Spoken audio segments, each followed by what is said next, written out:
La pause TI NoviPro. 15 minutes avec nos experts sur des sujets d'actualité pour être à l'affût des dernières tendances en matière de TI.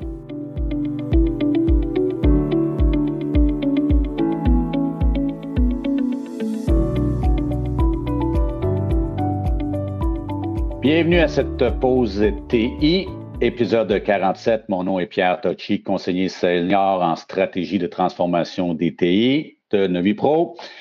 Et mon invité aujourd'hui est Eric Flynn, conseiller technique chez Commvault. Bonjour Eric.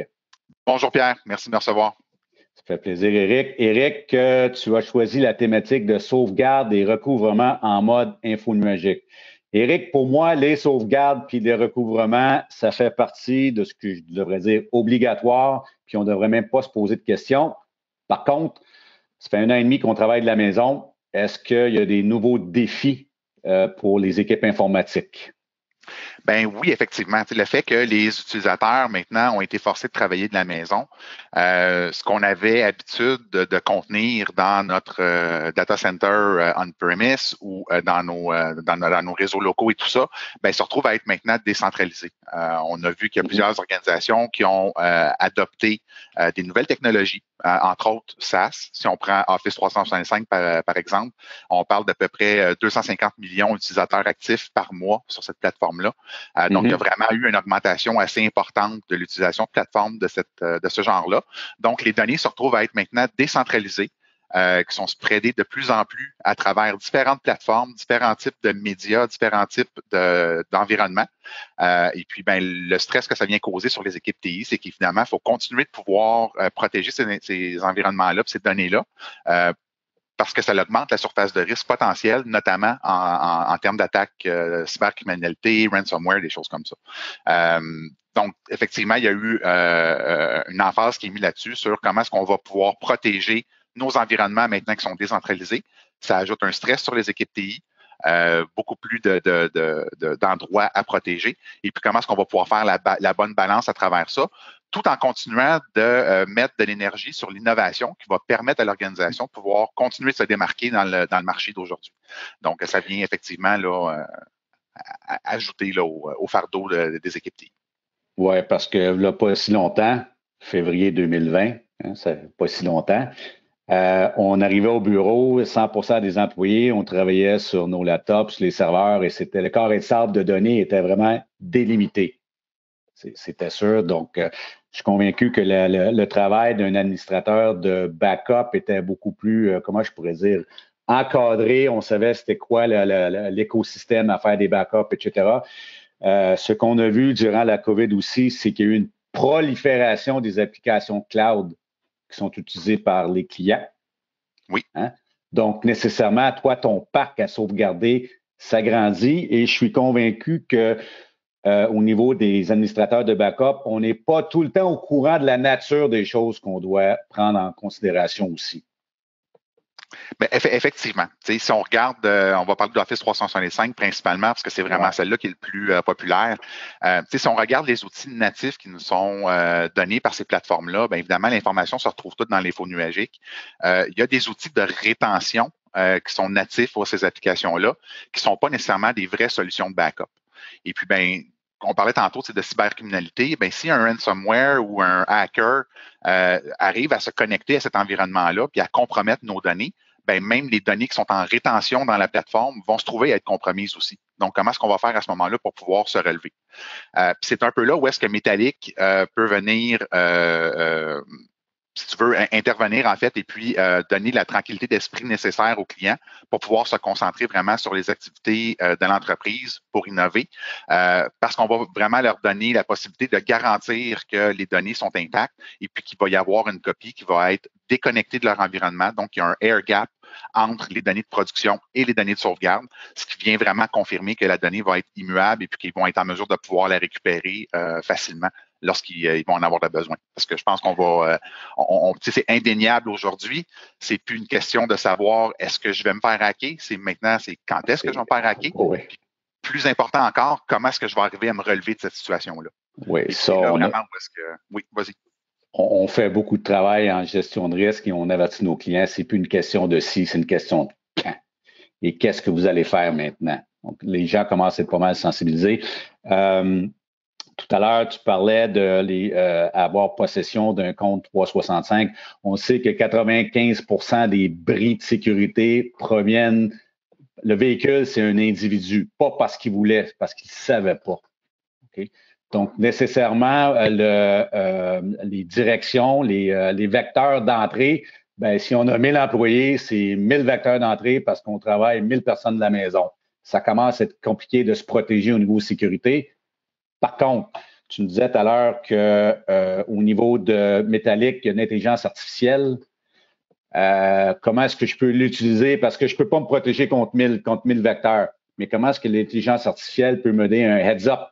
Il y a quelque chose qui se passe. Oui, tout à fait. Donc, en fait, c'est ça, effectivement, dans toutes les solutions qui sont mises de l'avant par Commvault, Metallic en étant une, autant notre plateforme traditionnelle que Metallic, on a de l'intelligence artificielle puis de l'apprentissage machine qui est built-in dans la plateforme. Donc, notamment, c'est qu'au niveau du set de backup, on est en mesure d'accumuler, si on veut, des statistiques sur le comportement normal d'un environnement client. Donc, on va regarder le taux de changement, le taux de nouveaux fichiers, des choses comme ça. Et puis, lorsqu'on va détecter qu'il y a quelque chose qui est anormal, on peut lever des alertes qui vont donner du temps de réaction, en fait, aux administrateurs. Donc, on va être en mesure de pouvoir limiter les dommages au niveau de ce qu'un crypto locker pourrait faire, par exemple, dans un environnement. Et puis, de venir encore une fois, venir garantir de par les algorithmes propriétaires de Commvault. Donc, c'est vraiment de la propriété intellectuelle qui est à nous, basée sur AES 256, pour s'assurer que même si nos données de backup venaient à être compromises ou étaient exposées ou volées par un hacker, par exemple, ben, il ne serait pas en mesure de faire quoi que ce soit avec cette copie de données-là. Donc, on vient assurer un petit peu la tranquillité d'esprit de ce côté-là.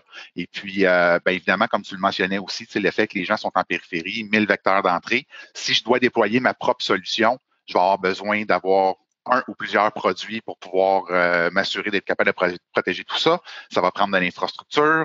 Ça prend du temps d'administration, il faut gérer les patchs, les mises à jour, tout ça. Puis c'est là où est-ce qu'une offre software as a service comme Metallic vient enlever ce fardeau-là des équipes d'administration. Donc, on donne une meilleure time to value, si on veut, là, à ce niveau-là.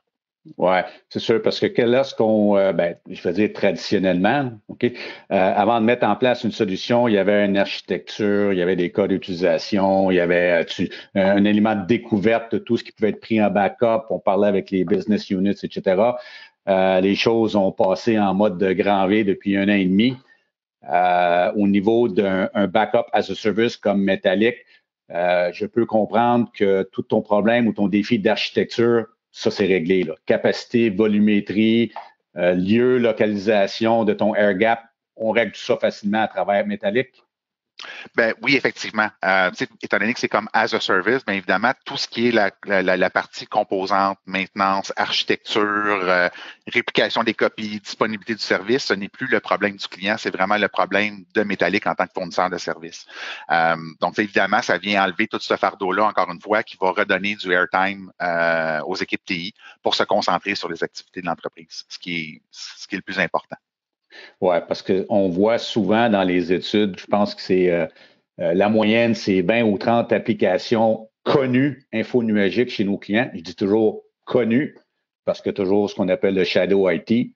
Oui. Je le fais moi-même parce que les TI n'ont pas le temps. Là.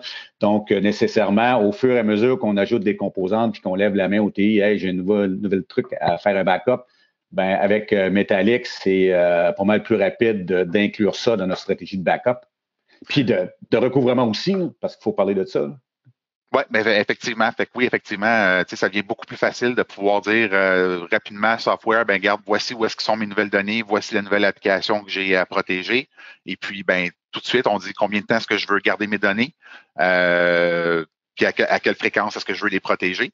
Et puis, ben Metallic s'occupe de tout le reste dans le back-end. Donc, le client n'a pas d'autre chose à déterminer que sa stratégie de rétention et puis l'agressivité ou son temps de recouvrement, le RTO qui va, le RPO, pardon, qui va aller chercher. Oui, absolument. Effectivement, une solution SaaS comme Metallic vient grandement aider dans ce cas-là.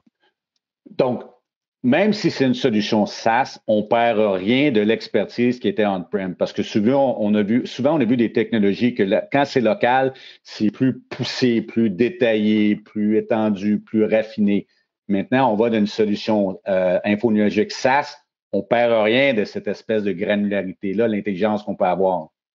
On perd rien. Et puis, c'est sûr que Metallic est en constante évolution. Et puis, ce qui est en arrière de Metallic, il ne faut pas se le cacher, c'est le code de Commvault. Donc, tout ce que Commvault fait aujourd'hui dans la solution traditionnelle, on est garanti qu'un jour, ça va être disponible dans Metallic. Il y a encore des choses aujourd'hui où est-ce qu'il y a un petit gap entre les deux. Mais la beauté de notre plateforme, c'est que, étant donné que c'est la même technologie, ben, ils sont intégrés l'une avec l'autre. Donc, on pourrait avoir une stratégie qui dirait, ben, je vais avoir du Commvault traditionnel pour protéger mes workloads qui sont on-premise, puis faire des fonctionnalités très avancées. Et puis, tout ce qui est dans le cloud ou nouveau workload ou sujet à être protégé dans le cloud, et que j'ai pas nécessairement le temps d'architecturer un tenant Azure pour pouvoir protéger ça, ou un tenant AWS pour pouvoir mettre de l'infrastructure, tout ça, mais on pourra les adresser avec Metallic, mais d'un point de vue gestion, ça reste que c'est centralisé dans une seule et même console. Donc, peu importe si on prend le modèle SaaS versus le modèle traditionnel de Commvault, on a single pane of glass pour toutes les activités de protection de données ou de gestion de l'information de notre entreprise. Donc, au niveau de l'expérience, des acquis techniques de nos sysadmins, eux, perdent rien. Là. Tu ne remplaces pas ton monde parce que tu as besoin de nouvelles compétences. Absolument pas. Même au contraire, ça vient diminuer un peu le fardeau. Le fait qu'il y ait le SaaS, ça vient diminuer le fardeau pour que, comme je le disais tantôt, ça revient souvent, mais c'est vraiment donner la tranquillité d'esprit pour que les équipes TI peuvent se concentrer sur l'innovation, devenir des business enablers, plutôt que d'être des gens qui sont occupés à éteindre des feux et à garder les lumières allumées. Oui, parce que ce qu'on voit souvent dans les études, lorsqu'on fait des stratégies TI, c'est tout ce qui est peu de valeur ajoutée d'une fonction. C'est installer un SAN pour avoir plus de capacité au niveau backup. C'est pas nécessairement là que la business a un profit. Hein. C'est plus que cette personne-là fasse d'autres choses. Tout à fait. Au niveau de la stratégie. Absolument. Puis si on regarde notre offre au niveau comme Office 365, ben c'est un modèle qui est tout inclus. Donc, en termes de rétention, capacité des sauvegardes que ça va représenter pour les applications cloud, ben c'est tout inclus dans le modèle de licensing. Donc, le client n'a même pas besoin de planifier sa capacité ou de voir à tout ça. On s'occupe de tout pour eux dans le back-end. Puis encore une fois, avec tous les éléments de sécurité qu'il y a, tout le air gapping, et puis s'assurer des meilleures performances pour le recouvrement aussi. Ouais. Une des questions que je pourrais voir venir si j'étais chez un client, OK, les backups sont dans le cloud. Sont dans le cloud où? Oui. Parce qu'on a beaucoup de questions de territoire de données, de souveraineté des données, etc. Tout à fait. Ben, premièrement, Metallic, Commvault, on a une relation de proximité vraiment très, très forte avec Microsoft. Donc, le service Metallic est hébergé dans Azure. Et puis, bien évidemment, on est en mesure de respecter le data sovereignty pour toutes les différentes plateformes. Donc, si un client veut absolument que les données restent au Canada, aucun problème. On a du AGRS qu'on utilise au niveau de notre service. Et puis, ben, c'est vraiment ça. Donc, on peut sélectionner Canada S. On utilise les 2 data centers du Canada de Microsoft pour protéger les données. Donc, on a 6 copies en tout temps qui sont disponibles dans le back-end. Alors, il n'y a pas vraiment d'enjeu de ce côté-là. Un client peut vraiment choisir où est-ce qu'il veut que les données soient hébergées. Ils ont des affaires en Chine. On peut tout séparer ça. Ils peuvent avoir des données en Chine, en Allemagne, aux États-Unis. Ils choisissent vraiment la localité. Donc, on respecte en tout point le data sovereignty. Okay. Mais si je suis une shop Red Hat, puis je fais de l'open source avec des BD, MongoDB ou des trucs comme ça, où est-ce que je vais dire à Metallic d'héberger? Écoute, pour le moment, MongoDB n'est pas supporté dans Metallic. Donc, ce serait un use case vraiment de Commvault qui serait plus traditionnel à ce moment-là. Mais encore une fois, c'est que peu importe où est-ce que la donnée source elle est située, tu peux toujours choisir où est-ce que tu veux que la copie de sauvegarde soit. OK, donc c'est pas nécessairement Azure. Est-ce que ça pourrait être AWS? Ça pourrait être AWS dans le cas de notre solution hybride, effectivement. Donc, les clients ont le choix de soit bénéficier de l'offre Metallic Storage, qui est un white label d'Azure, mais il y a aussi la notion de bring your own storage. Fait qu'un client qui a déjà des relations avec des différents fournisseurs cloud, on peut leverager les stockages cloud qu'ils ont comme target, et puis on va venir faciliter vraiment la migration d'un cloud à l'autre, et puis l'adoption de multiples clouds, parce que c'est quelque chose qu'on voit aussi beaucoup dans le marché. Les clients ont plus qu'un fournisseur cloud, donc nous, on donne vraiment la flexibilité qui permet de transporter les données là où on en a besoin, au moment où on en a besoin. Oui, parce que ce qu'on voit beaucoup, c'est qu'au niveau de l'architecture de service, maintenant, c'est qu'on va regarder un multi-cloud, multi-fournisseur, multi-hébergement, multi-politique, multi-SLO, etc. Donc, c'est important aussi que les backups puissent suivre, évidemment. Effectivement. l'encontre de la politique de l'entreprise. Tout à l'heure, tu as parlé d'un point qui était excessivement important, les attaques avec l'intelligence artificielle. En ce moment, nos gens de sécurité nous montrent des études comme quoi tu vas te faire hacker. Ils vont te demander de l'argent pour te redonner tes données. Mais il y a un deuxième marché, c'est publier les données. Oui. Ils sont moins fins qu'ils étaient. Il y a un deuxième marché qui vont publier les données. Est-ce qu'on peut le prévenir? Ou est-ce on peut le prévenir d'un point de vue des backups. Ouais, okay. On peut, comme je le disais tantôt avec le machine learning, non seulement on a la possibilité de pouvoir détecter les anomalies, donc de pouvoir se rendre compte qu'il y a quelque chose de pas normal, qu'il y a potentiellement un ransomware qui a été qui a réussi à faire son attaque, dans le fond, parce qu'on touche aux données et on est capable de les analyser. Mais aussi, c'est que tout le back-end de Commvault, je l'ai dit tantôt aussi, c'est que si on a les mécanismes d'encryption in-flight, at rest, puis un algorithme qui est propriétaire à Commvault vraiment. Donc, quand tu mets tout ça ensemble, on peut vraiment s'assurer que les données de backup, même si quelqu'un volait les backups, il n'y aura rien qui serait capable de faire avec. Il ne serait pas capable de décrypter les données, d'aller voir qu'est-ce que c'est.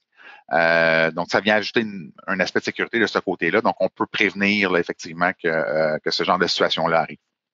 Ouais, c'est des excellentes nouvelles. Mais Eric, merci pour ce 15 minutes. Ce fut très instructif. Bien, merci beaucoup. Je veux vous rappeler que l'intégrale de cette pause TI en mode balado est disponible sur notre hub de contenu à hub.novipro.com, ainsi que les 46 précédentes et d'autres contenus, présentations web, webinaires, etc. Encore une fois, je vous remercie d'avoir été parmi notre audience aujourd'hui. Éric, merci encore. Merci beaucoup, Pierre. Et à très bientôt, tout le monde. Vous êtes toujours à l'affût des dernières actualités TI? Accédez à une mine d'informations sur notre zone de contenu en ligne, hub.novipro.com.